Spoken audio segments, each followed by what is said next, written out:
Mga boss, ito na siguro yung pinakamalaki at malusog malala dahil nakakalula nga sa laki itong giant lobster na aming natikman dito sa Cabanatuan. Pinuntahan nga namin itong bagong branch ng nag-iisang seafood house dito sa Nueva Ecija na mayroong kuratsa, iba't ibang variety ng lobster at ang trending pa rin na tampal puke. Bali, ito nga yung second branch ng sobrang patok na crab and bites na matatagpuan lang natin sa Canto Tinio, Kapitan Pepe, Cabanatuan City, Nueva Ecija. Katabi nga lang pala ito ng podium at malapit lang din sa naunang branch nila. At dito nga sa bagong branch nila ay mas malaki at mas maganda na ang lakas ng maka-Japan-Japan at maka-Baguio feels dahil bukod sa napakalamig sa loob dahil din dito sa Torii Gate nila. At ayun, pagpasok nga namin dito bumungod sa amin yung kailang mas pinalaki at mas pinagandang pwesto. Nakilala at dinarayo nga ang kailang ito dahil sa kailang malalaki, matataba at buhay na mga crabs. Malalaki na!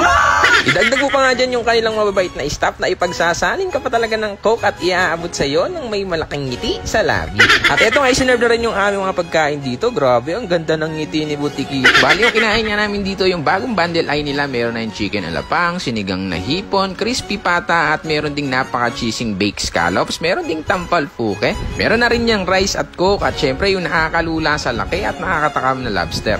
Baby, gusto mo ba tikman yung lobster ko? Oo. Ito, nanginginig pa. At ang